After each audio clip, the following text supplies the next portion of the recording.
Radio Rahim with David Haye on a night in history here, man. Tony Bellew's had a storied career. He's been in that ring a long time and done a lot of things. Tonight you were here to watch him step through those ropes for the last time. What was his measure tonight? How'd you take him tonight? And then talk to me about his career and how you take his accomplishments. I thought he boxed fantastically well. You know, I had him one up going into that round. He got stopped in. He was counter-punching well. He was giving Usyk more problems than I've ever seen him have.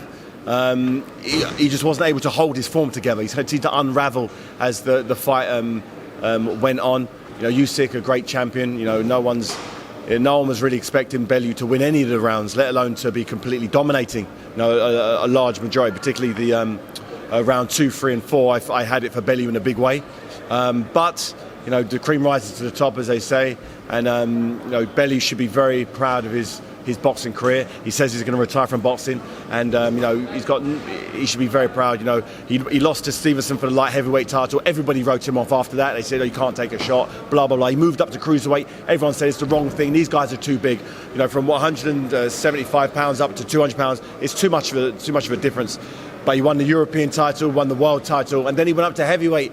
I fought one of the big boys, fought myself, and beat me twice. So, you know, you have to give the guy credit. You know, unfortunately, you know, he fell short here against the very, very best, a guy who's in his prime. You know, and that's the one thing that nobody was really talking about. Usyk he's the perfect age for a cruiserweight. He's won all the belts. He's done everything right in his career so far. Olympic champion, WSB title fights, and now unified titles, coming here, filling out arenas. You know, so he lost to a great champion who will go on to be a great champion in the future. And he's also a guy who is going to go on to fight heavyweights, as the cruiserweights tend to do now, as you just said. He thinks he's going to unify the heavyweight title and then retire himself. What do you think are the prospects of him accomplishing that goal? He has the skill. He showed tonight he's got the skill, but the shots that he was taking tonight against Bellew, you don't want to be taking those shots from a Joshua or a Deontay Wilder. You know, his defense wasn't as slick as I thought it was going into this fight. He was getting counter punched, he was getting hit at range. He needs to do a lot of work. He could physically do it because it's possible. I've done it. You know, Evander Holyfield's done it. We're the only two fighters in history to have moved up from cruiserweight and as a champion and to heavyweight and won world titles. So for me, it's a tough ask. Particularly with the modern day heavyweight being so big, being so explosive, and being so young and in their prime. It's not like there's an old guy, it's not like there's a John Ruiz with a title. Maybe you could beat that type of guy. But someone like Deontay Wilder, someone like even Tyson Fury, you're going to need to do something, you know, very spectacular.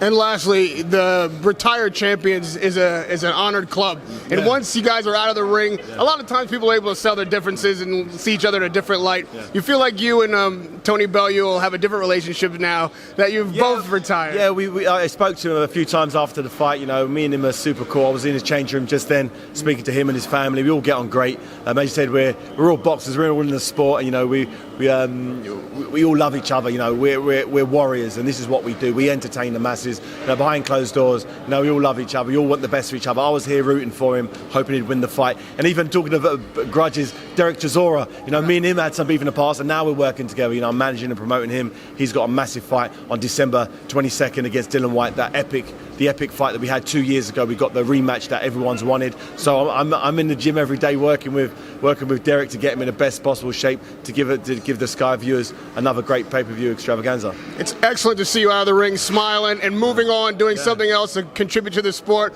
Always love to talk to you after these fights, man. Radio Rahim with David Haye.